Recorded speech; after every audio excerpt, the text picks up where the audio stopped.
မင်္ဂလာပါရှင်ကျမနေရီပါ DVB ရုပ်မြင်သံကြားရဲ့နောက်ဆုံးချိန်ထိစူးစီးရရှိထားတဲ့သတင်းတွေကိုတင်ဆက်ပေးမှာပါမြန်မာသတင်းကမ္ဘာသတင်းအနေနဲ့တူအားကစားသတင်းတွေကိုပါရှုစားကြရမှာပါရှင်အာနာသိန်းစစ်ကောင်စီကခရစ်စမတ်အကြိုနေ့မှာကရင်ပြည်နယ်သား40နီးပါးကိုလူမဆန်စွာတပ်ဖြတ်တဲ့လုပ်ရက်ကိုကရင်ပြည်နယ်အတိုင်းနိုင်ငံကောင်စီကပြင်းပြင်းထန်ထန်ကန့်ကွက်ချုံချလိုက်ပြီးတရားမျှတမှုရရှိတဲ့အထိဆောင်ရွက်သွားမယ်လို့ကြေညာချက်ထုတ်ပြန်ပါတယ်ဒီဇင်ဘာလ24ရက်နေ့ကဖရူဆိုမြို့နယ်အနောက်ဘက်ခြမ်းမိုးဆိုအကျွေးရွာအနီးမှာစစ်ကောင်စီတပ်မ66ကအပြစ်မဲ့ရွာသူရွာသားအနည်းဆုံး35ရက်ကိုဖမ်းဆီးသွားပြီးဂျမ်ဘာက3စီးကားငယ်3စီးထော်လာဂျီနဲ့ဆိုင်ကယ်5စီးနဲ့အတူမိရှုတပ်ဖြတ်အလောင်းထောက်ဖြတ်ခဲ့တယ်လို့လည်းဆိုပါတယ်ဒီဇင်ဘာလ24ရက်နေ့တရက်ထဲမှာပဲစစ်ကောင်စီလက်အောက်ခံခမာရ54တက်ကဘာလိုရွာနဲ့နနက်တော်ရက်ွက်ထဲကိုလက်နက်ကြီးတွေနဲ့ပစ်ခတ်ခဲ့လို့လူနေအိမ်တွေပျက်စီးခဲ့တယ်လို့အရက်သားတူလက်နက်ကြီးထိမှန်သေဆုံးခဲ့တယ်လို့လည်းဆိုပါတယ်မေလကလေးကကရင်ပြည်နယ်ထဲမှာဇက်တိုက်ဖြစ်နေတဲ့တိုက်ပွဲတွေကြောင့်ပြည်နယ်လူဦးရေရဲ့တဝက်ဖြစ်တဲ့လူဦးရေ3သိန်းခွဲလောက်ဟာစစ်ဘေးရှောင်နေရတယ်လို့လည်းဆိုပါတယ်ဒီကာလတွေတွင်စစ်ကောင်စီတပ်ရဲ့လက်နက်ကြီးတွေနဲ့ပစ်ခတ်မှုကြောင့်အိုးအိမ်နဲ့အဆောင်650ကျော်ပျက်စီးဆုံးရှုံးလို့ပြည်မဲ့ပြည်သူရာနဲ့ချီအသက်ဆုံးရှုံးခဲ့ရတယ်လို့လည်းဖော်ပြထားပါတယ်ရှင်မန္တလေးမြို့မဟာအောင်မြေမြို့နယ်ရှိအာနာသိန်းစစ်ကောင်ဆောင်မိသားစုပိုင်းရတနာမုံခမအနီးမှာဒီဇင်ဘာလ25ရက်မနက်9နာရီကျော်လောက်ကဘုံပေါက်ကွဲခဲ့ပါတယ်ဘုံပေါက်ကွဲမှုကြောင့်အမျိုးသမီးတယောက်ပြင်းထန်ဒဏ်ရာတွေရရှိခဲ့ပြီးအသက်အန္တရာယ်စိုးရိမ်ရတဲ့အခြေအနေဖြစ်တယ်လို့လည်းသိရပါတယ်။အနီးပတ်ဝန်းကျင်ရှိပြည်သူတယောက်ကတော့မနက်ကတော့ဘုံတန်အကျယ်ကြီးကြားတဲ့ရတနာမခမနာမှာကွဲတာလို့ပြောပါတယ်။ဘုံပေါက်ကွဲမှုကြောင့်ပြင်းထန်ဒဏ်ရာတွေရရှိခဲ့တဲ့အမျိုးသမီးဟာပသိမ်ကြီးမြို့နယ်အတွင်းမှာနေထိုင်သူဖြစ်ပြီးဂျက်ဖာလိုက်ကောက်သူဖြစ်တယ်လို့လည်းသိရပါတယ်။မန္တလေးမြို့38လမ်းနဲ့88လမ်းတောင်မှာတည်ရှိတဲ့ရတနာမောခမ်းမမြင်ရဟာအရင်ကစစ်တပ်ပိုင်းမြေဖြစ်ခဲ့တယ်လို့ဗိုလ်ချုပ်မှုကြီးမင်းအောင်လှိုင်ရဲ့သားကဒီခမ်းမကိုဥဆောင်ဖွင့်လှစ်လုပ်ကိုင်နေတာဖြစ်ပါတယ်။ပြီးခဲ့တဲ့မေလ18ရက်ကမန္တလေးမြို့ရဲ့အကြီးဆုံးခမ်းမဖြစ်တဲ့ရတနာမောခမ်းမဖွင့်ပွဲကျင်းပခဲ့တာမှာအာနာသိန်းစစ်ကောင်စီခေါင်းဆောင်ဗိုလ်ချုပ်မှုကြီးမင်းအောင်လှိုင်တက်ရောက်ဖွင့်လှစ်ခဲ့ပါတယ်။မြန်မာနိုင်ငံလုံးအတိုင်းအတာနဲ့လေယာဉ်မပြန်တမ်းရဆုံး no flight zone သတ်မှတ်ပေးဖို့ကုလသမဂ္ဂအထွေထွေအတွင်းမှုချုပ်စီကိုမြန်မာနိုင်ငံကျောင်းသားများသမဂ္ဂကဒီဇင်ဘာလ24ရက်နေ့ကတောင်းဆိုလိုက်ပါတယ်။စကိုင်းတိုင်းဒေသကြီးကလေးမြို့နဲ့ကရင်ပြည်နယ်လေးကေကော်မြို့အပါအဝင်နိုင်ငံအနှံ့ပြားမှာလည်းဝေဟင်ကနေပုံကျဲတိုက်ခိုက်တာတွေကိုစစ်တိုက်ပြုလုပ်နေတာကြောင့်အပြစ်မဲ့ပြည်သူတွေအပေါ်တပ်ဖြတ်မှုရာဇဝတ်မှုတွေနဲ့လူအခွင့်အရေးချိုးဖောက်မှုတွေမပြုလုပ်နိုင်စေဖို့တောင်းဆိုလိုက်တာပါဒီဇင်ဘာလ20ရက်နေ့က KNU ကရင်အမျိုးသားအစည်းအရုံးရဲ့ထုတ်ပြန်ကြေညာချက်ကိုထောက်ခံပြီးကုလသမဂ္ဂအဖွဲ့ချုပ်ကအမြန်ဆုံးဆောင်ရွက်ပေးဖို့နဲ့မြန်မာနိုင်ငံလုံးနှီးပါလေကြောင်းတိုက်ခိုက်မှုတွေအလွန်သုံးပြုနေတာကြောင့်အဖြစ်မဲ့ပြည်သူများစွာအသက်ဆုံးရှုံးတာစစ်ဘေးဒုက္ခရောက်တာအိုးအိမ်တွေများစွာအဖြစ်စီးခံရတာကြောင့်မြန်မာနိုင်ငံလုံးအတိုင်းအတာအနေနဲ့စစ်ဘက်ဆိုင်ရာလေကြောင်းပြန်တမ်းမှုကင်းမဲ့ဆုံးအဖြစ်သတ်မှတ်ပေးဖို့တောင်းဆိုထားတာလည်းဖြစ်ပါတယ်ရှင်လေးကေကောကိုစစ်ကောင်စီကလေကြောင်းတိုက်ခိုက်မှုလုပ်တာဟာပြည်သူလူထုအပေါ်ရက်စက်ဖို့လက်မတွန့်ဘူးဆိုတာပြသတာဖြစ်တာကြောင့်နိုင်ငံတကာအနေနဲ့လက်ပိုက်ကြည့်မနေသင့်ဘူးလို့ KNU အထွေထွေတွဲမှုကပြောပါတယ်လက်ရှိမှာတော့ KNU ထိန်းချုပ်နယ်မြေတွေမှာစစ်ကောင်ကပို့ပို့ကျေပြက်လာနေပါတယ်ဒီသတင်းကိုတော့ထပ်အောင်ကပေးပို့ထားပါတယ်ရှင်နှစ်ဖက်ထိတွေ့တိုက်ခိုက်မှုတွေပြင်းထန်နေတဲ့ KNU တပ်မှ6ထိန်းချုပ်နယ်မြေလေးကေကော်မြို့တစ်ကိုစစ်ကောင်စီဘက်ကလေကြောင်းတိုက်ခိုက်မှုတွေကိုဒီဇင်ဘာ23ရက်နေ့ညပိုင်းမှာစတင်လှုပ်ဆောင်ခဲ့တာပါကုလသမဂ္ဂအနေနဲ့လေးကေကော်ဒေသကိုလေရင်ပြန်တမ်းမှုကင်းမဲ့ဆုံးဖြစ်သတ်မှတ်ပေးဖို့တောင်းဆိုပြီး3ရက်မြောက်နေ့မှာပဲစစ်ကောင်စီကအခုလိုတိုက်ခိုက်ခဲ့တာလည်းဖြစ်ပါတယ်စစ်ကောင်စီရဲ့အဲ့လိုပြစ်ခတ်မှုကြောင့်ဒေသခံအများပြားဟာတစ်ဖက်ထိုင်းနိုင်ငံထိထွက်ပြေးခဲ့ရပါတယ်ဒီလိုရဟာစစ်ကောင်စီအနေနဲ့ပြည်သူလူထုပေါ်ရဲဆက်ဖို့ဝင်လေးနေမှာမဟုတ်ဘူးဆိုတာလက်တွေ့ပြသတာဖြစ်တယ်လို့နိုင်ငံတကာအနေနဲ့လည်းအခုလိုမျိုးမတရားမှုကိုဒီတိုင်းလက်ပိုက်ကြည့်နေလို့မရတော့ဘူးလို့KNU ထွေထွေတွင်းမှုဘရိုစောတာတော်မူကပြောပါတယ်စစ်တပ်ကတော့အဆိုးဝါးဆုံးနဲ့ရက်စစ်ဆုံ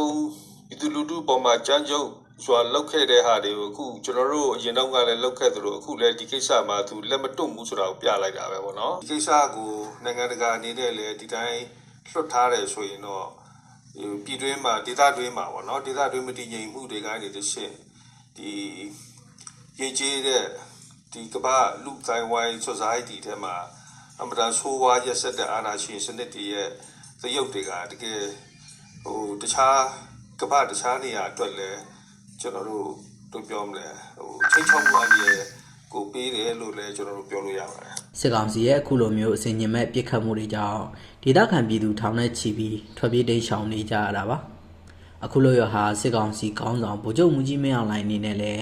းသူ့အာဏာတည်မြဲရေးအတွက်ဘယ်နိုင်ငံတကာဥပဒေကိုမှမမှုပဲရှိသမျှစီးဖြူဟာသုံးမယ်ဆိုတာကိုပြသတာလည်းဖြစ်တယ်လို့ပရိုစောတာတုံမှုကပြောပါတယ်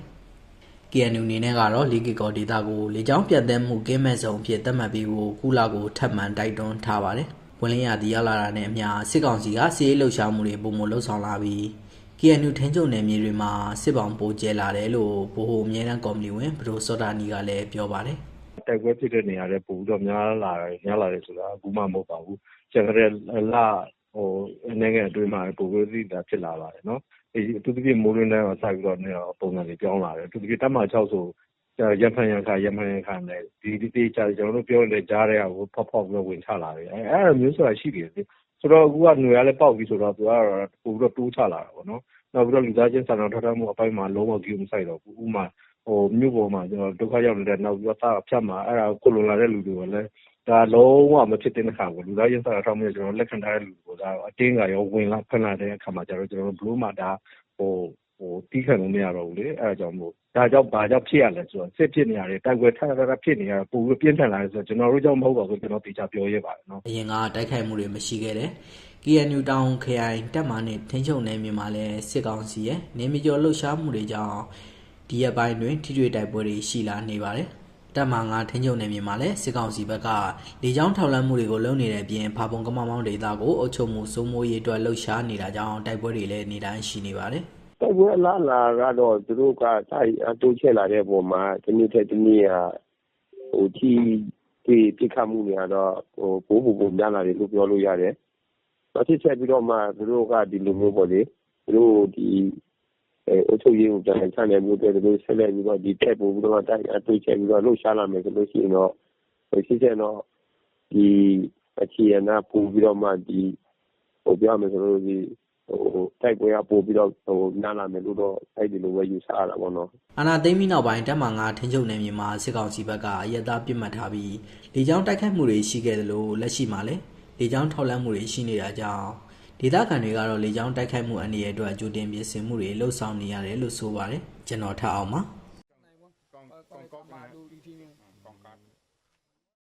ဒီဇင်ဘာလ23ရက်နေ့ကရေဦးမြို့နယ်ရေမြက်ကျေးရွာရဲ့အင်ဂျီတဝက်ကျော်ကိုစစ်ကောင်စီတပ်ကရဟတ်ယာဉ်တွေနဲ့ဝင်ရောက်ပစ်ခတ်ပြီးမိရှို့ဖျက်ဆီးသွားတယ်လို့ဒေသခံတွေကပြောပါတယ်။ရေမြက်ကျေးရွာဟာအင်ဂျီ140ကျော်လောက်ရှိပြီးခန့်မှန်းခြေအင်ဂျီ80လောက်ကိုစစ်ကောင်စီတပ်ကမိရှို့ဖျက်ဆီးခဲ့တယ်လို့သိရပါတယ်။ဒေသခံတွေရဲ့အလောင်းအရေအတွက်ဟာ9လောင်းအထိတွေ့ရှိထားပြီးကျေးရွာအနီးကိုဒေသခံတွေမပြန်ရဲကြသေးဘူးလို့လည်းပြောပါတယ်။လက်ရှိအချိန်မှာတော့ရေမြက်ကျေးရွာအပါဝင်ရေဦးမြို့နယ်အတွင်းက၄ရွာအုပ်စုဘလူဇူဝအုပ်စုကွန်အုပ်စုနဲ့ဝသဲအုပ်စုခေါမဲအုပ်စုပေကြီးအုပ်စုတမရောအုပ်စုနဲ့မကြီးကြီးအုပ်စုကကျေးရွာဒေသခံတွေဟာထွက်ပြေးတိမ်းရှောင်နေရတယ်လို့လည်းဒေသခံ PDF အဖွဲ့တွေစီကနေသိရပါတယ်စစ်ကောင်စီကရေမြက်ကျေးရွာအတွင်းမှာ KIA နဲ့ဒေသခံ PDF အဖွဲ့တို့စစ်ကောင်စီကိုစန့်ကျင်ဖို့အစည်းအဝေးပြုလုပ်တဲ့ဆိုတဲ့အကြောင်းပြချက်နဲ့ရဟတ်ယာဉ်5စီးကိုအသုံးပြုပြီးတိုက်ခိုက်ခဲ့ရမှာဒေသခံတွေသေဆုံးခဲ့တာလို့ဒေသခံပြည်သူ့ကာကွယ်ရေးတပ်တွေကပြောပါတယ်ဒီဇင်ဘာလ20ရက်နေ့ကစတင်ပြီးစစ်ကောင်စီကရေမြက်ကျေးရွာကိုလေကြောင်းနဲ့ရောကုန်းကြောင်းကပါတိုက်ခိုက်ခဲ့တာလည်းဖြစ်ပါတယ်ရှင်မွန်ကြီးခရိုင်တွင်ကစစ်ကောင်စီတပ်ရင်နှရင်လက်အောက်ခံတပ်စခန်းတွေကို KIA တပ်တွေကဝင်ရောက်စီးနင်းသိမ်းပိုက်ခဲ့တယ်လို့ KIO သတင်းပြန်ကြားရေးတာဝန်ခံကပြောပါရယ်ထက်အောင်ကသတင်းပေးပို့ထားပါရရှင်မွန်ကြီးခရိုင်တွင်ကစစ်ကောင်စီတပ်ရင်တွေဖြစ်တဲ့ခမရ383နဲ့384တပ်ရင်လက်အောက်ခံနယ်မြေတွေကတပ်စခန်းတွေကိုကချင်လွတ်မြောက်ရေးတပ်မတော် KIA ကဒီဇင်ဘာ24ရက်နေ့မနက်3နာရီဝန်းကျင်မှာဝင်ရောက်စီးနင်းတိုက်ခိုက်ခဲ့တာဖြစ်ပါတယ်တိုက်ပွဲတွေက2နာရီဝန်းကျင်ကြာမြင့်ခဲ့တာပ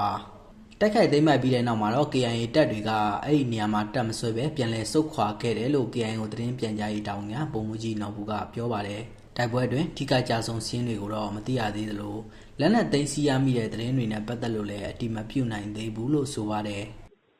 ကျွန်တော်တို့ကေတက်ရင်ကတော့44ပေါ့တကယ်မှလေးကြပါတယ်ဟိုဆာမောနဲ့ကျွန်တော်တို့တိုင်းတာခေါ်ကဘဝကောင်းပေါ့နော်အဲ့ဒီကြားက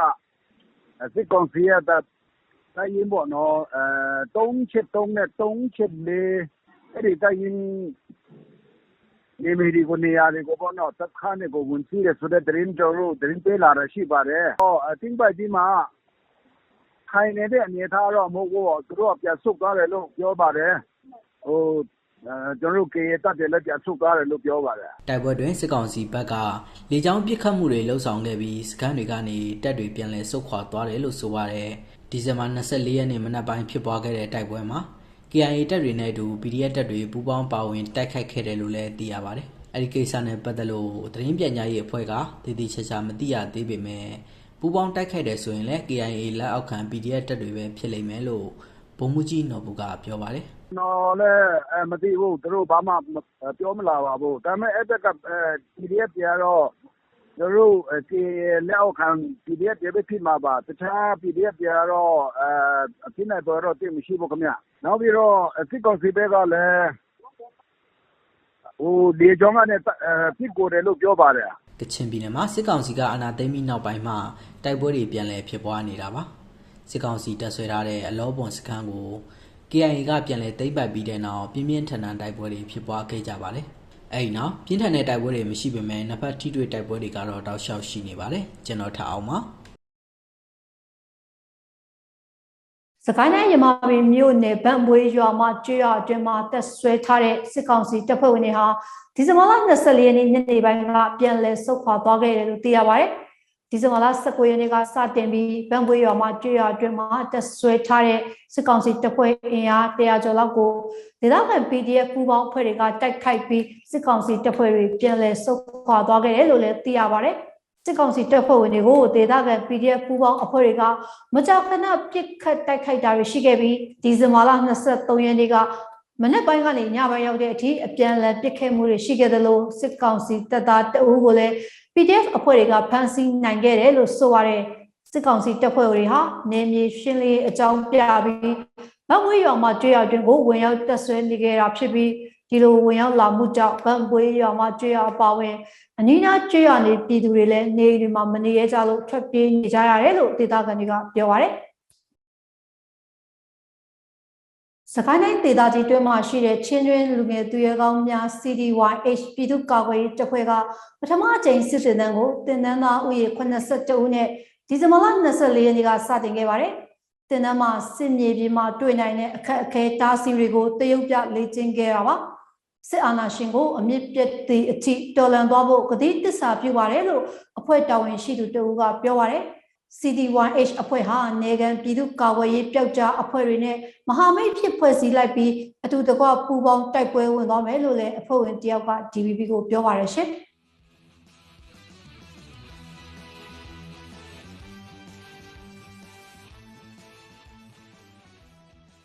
ပြီးခဲ့တဲ့မေလ19ရက်နေ့ကပြည်မြို့နယ်စီပင်သာယာရေးရုံးတွေကအမှုဆောင်အရာရှိအိမ်ကိုဘုံခွဲခဲ့တယ်လို့ဆွဆွဲပြီးဖမ်းဆီးထားသူ၄ယောက်ကို9လကျော်ကြာချုပ်နှောင်ထားပြီးပြီးခဲ့တဲ့ဒီဇင်ဘာလ23ရက်နေ့မှာတော့သူတို့၄ယောက်ကိုနှစ်ရှည်ထောင်အသီးသီးချမှတ်လိုက်တယ်လို့ထောင်ဝန်ထမ်းတဦးစီကနေသိရပါတယ်။မေလ19ရက်နေ့မနက်9:00နာရီကျော်လောက်မှာပြည်မြို့ကန္နာလန်စီပင်သာယာရေးရုံးဝင်းထဲမှာနေထိုင်တဲ့အမှုဆောင်အရာရှိဦးအောင်မြင့်သေးနေကိုလက်လုံပုံ3လုံးနဲ့ပစ်ပေါက်ခွဲခဲ့တဲ့ဖြစ်စဉ်အတွက်လူငယ်၄ယောက်ကိုဖမ်းဆီးစစ်ဆေးခဲ့ပြီးပြည်ထောင်ထဲမှာချုပ်နှောင်ထားခဲ့တာပါထောင်ထဲမှာပဲအထူးတရားရုံးပြုလုပ်စစ်ဆေးခဲ့ကပောက်ကွဲစေသောဝတ္ထုပစ္စည်းများအဥပဒေပုံမှန်နဲ့ကိုထွန်းဖုံးမြင့်မြတ်ကို44နှစ်ကိုဟိန်းမြတ်ကို35နှစ်ကိုထွန်းလက်ကို35နှစ်နဲ့ကိုအောင်ဖြိုးချက်ခေါ်တက်ခဲကို18နှစ်အသီးသီးချလိုက်တယ်လို့သိရပါတယ်။နောက်ထပ်၄ခုကျန်သေးပြီးပြည်ခရိုင်အထူးတရားရုံးကတရားသူကြီးဦးစေယာတင်ညိုကအမိန့်ချတာဖြစ်တယ်လို့တရားလွှတ်တော်ရှေ့နေတယောက်စီကသိရပါတယ်ရှင်။အခြေခံစားတောက်ကုန်နဲ့စိုက်ပျိုးသီးနှံဈေးတွေဇက်တိုက်ကျဆင်းနေတာကြောင့်ပဲခူးတိုင်းဘက်ကကျေးလက်နေတောင်သူတွေဟာစားဝတ်နေရေးခက်ခဲနေကြပါတယ်။ကိုမင်းညိုကပေးပို့ထားပါရှင်။မြန်မာနိုင်ငံမှာစစ်တပ်ကအာဏာသိမ်းပြီးတဲ့နောက်မှာနေရာဒေသအသီးသီးကလူငယ်လူရွယ်တွေအများစုအပါအဝင် နိုင်ငံရေးတက်ကြွလှုပ်ရှားသူတွေကိုစစ်ဆေးဖမ်းဆီးမှုတွေပြုလုပ်နေတာကြောင့်ပြည်သူတွေအနေနဲ့သူတို့ရဲ့လုံခြုံရေးစိုးရိမ်ရတဲ့အခြေအနေမှာအိမ်မြေမထွက်ဘဲနေကြရပါတယ်။ကျေးလက်နေပြည်သူတွေလည်းသူတို့တောင်ယာကထွက်တဲ့တီးနှံတွေကိုလည်းသွားရောက်ရောင်းချဖို့ခီးမထွက်ရကြလို့ဒီအခြေအနေမှာစံပဲအမျိုးမျိုးအပါအဝင်တီးနှံအများစုကအချိန်နဲ့မျှဈေးကျနေတာနဲ့ကြုံတွေ့နေရတယ်လို့ပဲခူးတိုင်းကတောင်သူတွေကပြောကြပါတယ်။တွင်အားစုတွေဈေးကြီးတဲ့ခါကျတော့ဒီအကျိုးမြတ်မရရှိကြဘူးပေါ့။ဒီနိုင်ငံရေးအခြေအနေတိုင်းဆိုလို့ရှိရင်တော့ဒီတိုင်းဆက်သွားမယ်ဆိုရင်ကာလအကြိုက်ကြီးတော့မဟုတ်ဘူး။နောက်ထပ်3-4 လလောက်ထိဒီတိုင်းဆက်သွားမယ်ဆိုရင်တော့မှတချို့နေရာတွေမှာဒီအငံပေးနဲ့ကြုံတွေ့နိုင်တယ်လို့ယူဆတယ်။ဘာလို့လဲဆိုတော့တချို့နေရာတွေဆိုလို့ရှိရင်ကြားနေရတာတွေကဒီစဘာကင်းတွေရိတ်သိမ်းလို့မရတာတို့မီးရှို့ခံရတာတို့အဲ့ပြဿနာဖြစ်နေတဲ့ခါကျတော့ဒါစံရည်တဘာရှားပါဖို့ပါသေးကြတယ်။ကျွန်တော်တို့ဒေသတစ်ဝိုက်မှာတောင်မှခုလက်ရှိတောင်သူတွေလက်ထက်မှာစဘာကမကြံကြတော့ဘူး။အစင်မပြေတဲ့ခါကျတော့ရသမြတ်တဘာအကုန်ထောက်ရောင်းတဲ့ခါကျတော့ဒီကုန်တယ်ပိုးသားတွေလက်ထက်ရောက်သွားကြပြီ။ဒီတိုင်းဆက်သွားမယ်ဆိုလို့ရှိရင်နောက်2 လ 3 လຫນွေစဘာမပေါ်ခင်ရာသီမှာလေယာလုပ်ငန်းလုပ်ကိုင်နေတဲ့ကြီးတဲ့ဒေသမှာတော့မှအစားပွင့်နေရတော်တော်ကိုခက်ခဲမဲ့အနေအထားရှိတောင်ယာလို့အဆင်ပြေကြတော့မြို့တဲ့အလုပ်လုပ်ကြတော့လဲစက်ရုံတွေကမဖွင့်ရဲကြပဲအလုပ်လက်မဲ့လဲမဲ့ရမဲ့တွေပိုများပြားလာကြပါတယ်စက်ရုံတွေကပြီးတော့ပြန်ရောက်နေကြလေပြန်ရောက်တော့အဲ့ဒီလူတွေကစားဦးတွေကြီးခုနကတလတစ်ပတ်ရှင်းငွေတွေတင်တဲ့ကျွေးသမားတွေနဲ့အဲ့လိုစတဲ့ဟာတွေနဲ့ဆိုတော့အခက်အခဲတွေတွေ့နေတာပြင်တော့ကတော့စက်ရုံတွေသွားလုပ်တဲ့လူတွေကပြန်ပြီးသားသမီးလေးတွေကပြီးယောက်ျားသွားအဲ့လိုတွေလုပ်နေကြတယ်လူတွေကအဆင်ပြေရလေတလတစ်ခုခုလည်းကြောက်ဒီမှာ300အားလိုက်အဲ့လိုဟိုကပြီးနှံလဲယာဒီပေါ်လေးတွေလောက်ရတာဆိုတော့တရားဒီမှာအလုံးစုံလောကတလနဲ့5ရက်အဲ့လောက်ထိပဲသိမ်းချိန်လေးလောက်ရတယ်ဒီကြံတဲ့အချိန်ကျတော့အခက်တွေ့တယ်တချို့ဆိုလဲဟိုအပြတ်ထုတ်ရောင်းတဲ့လူနဲ့လေဧကအများကြီးရှိနေတဲ့လူ14-8ဧကရှိနေလူတော်မှပဲ3ဧကထုတ်ပေါင်း4ဧကထုတ်ပေါင်းအဲ့လိုပေါင်းစားတချို့ဆိုလုံးတွေပြုတ်သွားတယ်ဆန်တော်မဟုတ်အောက်အမတန်ကျဉ်းကျဉ်းတန်းတန်းဆန်မျိုးကိုရှားဝယ်စားနေရတယ်။ဘာဆွဲနဲ့တို့မှတနေ့ကိုအဲ့ဆန်လေးတွေစားဖို့ကြီးကိုမနေ့ဆိုရင်3 နာရီ4 နာရီလောက်တည်းထွက်ငါးဆွဲထွက်ပြီးတော့ရှားဝယ်စားနေရတယ်။တနေ့မှာငါးဆွဲမှာ5,000ရ6,000ရအဲ့လောက်ကလေးရတာဆန်စီစားနေနေတို့နေပြန်နေပဲကြာလဲနေတယ်2021ခုမေလကနေဇွန်လထိကောက်ယူထားတဲ့စစ်တမ်းတွေအပေါ်မူတည်ပြီး UNDP ကထုတ်ပြန်ချက်အရကိုဗစ်ရောဂါရဲ့ရိုက်ခတ်မှုစစ်အာဏာတကြော့ပြန်သိမ်းခံရမှုတွေကြောင့်မြန်မာနိုင်ငံစုစုပေါင်းလူဦးရေ55 သန်းဝန်းကျင်ရဲ့တဝက်နီးပါးဟာဆင်းရဲမွဲတေမှုတပ်မှတ်လိုက်အောင်ကျရောက်သွားပါတယ်။စောက်လို့ရေးအထည်ချုပ်နဲ့ခီးသောဝန်ဆောင်မှုလုပ်ငန်းတွေလိုမြို့ပြရဲ့အဓိကစီးပွားရေးကဏ္ဍတွေအထိနာနေတဲ့အတွက်ဆင်းရဲမွဲတေမှုပြဿနာဟာမြို့ပေါ်တွေမှာအတော်လေးတက်ရောက်ရိုက်ခတ်ခံရတာတွေဖြစ်တယ်လို့ဆိုပါတယ်။ကျွန်တော်မင်းညိုပါခင်ဗျာအဝေးပြေးရင်လိုင်းတွေဟာ73စီဈေးနှုန်းမြင့်တက်တာခရီးသည်ရရှိမှုနည်းပါတာအပြင်စစ်စေးဂိတ်တွေမှာငွေအတောင်းကျန်းနေတဲ့အတွက်ဆက်လက်ရည်တည်ဖို့ခက်ခဲနေပါတယ်ခိုင်ပန်းလူကပေးပို့ထားပါတယ်ရှင်မွန်ပြည်နယ်မှာတော့မော်လမြိုင်ကနေတခြားတိုင်းနယ်ပြည်နယ်တွေကိုပြေးဆွဲနေတဲ့အဝေးပြေးရင်လိုင်းပေါင်း83လိုင်းရှိပါတယ်ဒါပေမဲ့အဝေးပြေးရင်တွေစစ်တပ်အာဏာသိမ်းပြီးတဲ့နောက်73စီဈေးနှုန်း2ဆကျော်မြင့်တက်လာတာနိုင်ငံရေးမတည်ငြိမ်တာကြောင့်ခရီးသည်ရရှိမှုနည်းပါလို့အရှုံးနဲ့ရင်ဆိုင်နေရပါတယ်။တစ်ဖက်မှာတော့စစ်ကောင်စီရဲ့စစ်ဆေးဂိတ်တွေမှာအဝေးပြေးရင်လိုင်းတွေကိုငွေကြေးအဆမတန်တောင်းယူရရှိနေပါတယ်။ရဲရတစ်မျိုးတောင်းတယ်စစ်သားတစ်မျိုးတောင်းတယ်ကာဆန်းတစ်မျိုးတောင်းတယ်လောက်ကတစ်မျိုးတောင်းတယ်မော်တော်ဘီကတစ်မျိုးတောင်းတယ်တောင်းချက်တွေကတော့လန်ထွက်နေအောင်တောင်းတယ်ပတ်စံမပေးလို့ဆိုလို့အပိတ်ရတာအဲ့တော့မှအဲ့ကရက်ပြီးတော့ဘာမှထွက်လို့မရအောင်ရတာဒါကြောင့်ဒီအချိန်တိုင်းသာဆက်လက်ရင်ဆိုင်နေရမယ်ဆိုရင်တော့မကြာမီကာလအတွင်းရင်လိုင်းအများစုအပီးပိုင်ပိတ်သိမ်းရဖို့ရှိနေတယ်လို့ဆိုပါတယ်လက်ရှိမှာတော့အဝေးပြေးရင်လိုင်းတွေဟာအခက်အခဲမျိုးစုံရင်ဆိုင်နေရတဲ့အတွက်ကြောင့်ရင်လိုင်းတချို့ပြေးဆွဲမှုရန်နာထားသလိုပုံမှန်ပြေးဆွဲနေတဲ့ရင်လိုင်းတွေကလည်းကားအစီအကန့်အသတ်နဲ့ပြေးဆွဲနေရတာပါကျွန်တော်တို့မှာကားတွေရှိတယ်ဒါပေမဲ့ကားစီးတွေကမတက်ဘူးစီလေးတွေကပဲတက်လာကားကုန်ပစ္စည်းဈေးနှုန်းတွေမတက်ဖ ೇನೆ ကျွန်တော်ကားတွေမတက်ဖ ೇನೆ ကားတွေစင်းတော့ကားတွေကလုံးဝမကြိုက်တော့တဲ့ခါကျတော့ကျွန်တော်ကားတွေဆိုလို့ရှိရင်15စီးလောက်ရှိတဲ့နေရာမှာကျွန်တော်တို့4စီးလောက်ပဲကျွန်တော်ဆွဲနိုင်တော့တယ်ကျန်တဲ့17စီးလောက်ကလုံးဝရက်ထားတယ်အဝေးပြေးရင်လိုင်းတွေဟာတန်စာပစ္စည်းပို့ဆောင်ရမှာလဲပို့ဆောင်သူရဲ့ကိုယ်ရေးအချက်လက်အပါအဝင်ကားဂိတ်တွေမှာမျက်နှာဖက်ရတဲ့စက်ပစ္စည်းတွေတက်ဆင်ခိုင်းနေတဲ့အတွက်ကြောင့်အခက်အခဲရှိနေပါတယ်။ဒါအပြင်ဘန်တွေစီကနေကြီးငွေထုတ်ပြီးဝယ်ယူထားတဲ့ကားတွေကိုလစဉ်ကြီးငွေပြန်မဆက်နိုင်ရင်ပြန်လဲသိမ်းယူခံရတာတွေလည်းရှိနေပါတယ်။ဘာလာမဖွင့်တာနော်။ဘန်တွေရတာမဖွင့်တာပတ်စံသိမ်းဖို့အတွက်ကျတော့ဘန်တွေရတာအဆင်ပြေပဲ။ပတ်စံကောက်ဖို့အတွက်ဘန်တွေရအဆင်ပြေပဲ။ဘန်တွေပတ်စံကြည့်ပြီးတော့ဝယ်ထားတဲ့ဟာတွေမှန်တယ်များအကုန်လုံးကပတ်စံမသွင်းတာနဲ့ပြန်သိမ်းပြတာကားတွေအ အခုလိုအခြေအနေတွေကြောင့်စစ်တပ်အာဏာသိမ်းပြီးတဲ့နောက်အဝေးပြေးရင်လိုင်းပြေးဆွဲမှု80ရာခိုင်နှုန်းထက်မနည်းရပ်နားလာပါတယ်။အဝေးပြေးရင်လိုင်းတွေပြေးဆွဲမှုရပ်နားလာကြတာကြောင့်အဲ့ဒီလုပ်ငန်းတွေအပေါ်မှာမိခိုလုတ်ခိုင်နေရတဲ့အလုပ်သမားထောင်နဲ့ချီပြီးတော့မိသားစုစောင့်ဝင်နေအခက်အခဲတွေကိုအကြီးအကျယ်ရင်ဆိုင်နေရပါတယ်။ကျွန်မကတော့ခိုင်ပန်းသူပါ။ အာနာသိန်းစစ်ကောင်စီရဲ့ဗဟိုဘဏ်ကနေပြန်မြောက်ငွေလဲနှုန်း1988ကျပ်နဲ့အမေရိကန်ဒေါ်လာ15သန်းစီကိုဒီဇင်ဘာလ22ရက်နဲ့23ရက်နေ့ကအသီးသီးရောင်းချလိုက်ပါတယ်။ဒီဇင်ဘာလထဲမှာအမေရိကန်ဒေါ်လာ73သန်းတစ်ကြိမ်15သန်း5ကြိမ်နဲ့အမေရိကန်ဒေါ်လာစုစုပေါင်း88သန်းကို6ကြိမ်ခွဲရောင်းခဲ့တာပါ။အောက်တိုဘာလမှာဒေါ်လာတန်130အထိစံချိန်တင်အမြင့်ဆုံးရောင်းချထားခဲ့ပြီးနောက်ပိုင်းမှာတော့ဒီဇင်ဘာလထဲမှာဒေါ်လာ88တန်အထိဒုတိယအများဆုံးထုတ်ရောင်းလိုက်တာဖြစ်ပါတယ်။မြန်မာနိုင်ငံမှာစစ်အာဏာသိမ်းပြီးကလေးက17လအတွင်းဗဟိုဘဏ်ကနေအမေရိကန်ဒေါ်လာစုစုပေါင်း433.8တန်မြန်မာငွေတန်ဖိုးကျပ်919.4ဘီလီယံအထိထုတ်ရောင်းချခဲ့ပြီးလည်းဖြစ်ပါတယ်ရှင်။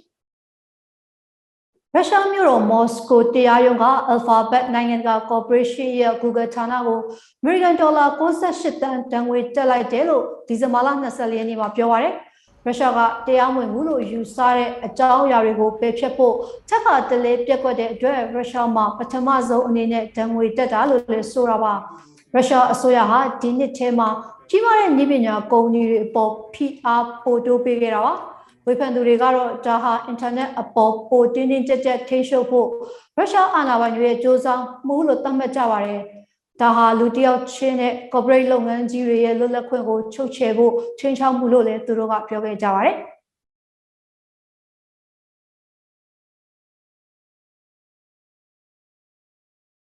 GBB ရုပ်မြင်သံကြားရဲ့နောက်ဆုံးချိန်ထိစုစည်းရရှိထားတဲ့သတင်းတွေကိုတင်ဆက်ပေးခဲ့တာပါ။ကျွန်မနေရီပါအားလုံးကိုကျေးဇူးတင်ပါတယ်ရှင်။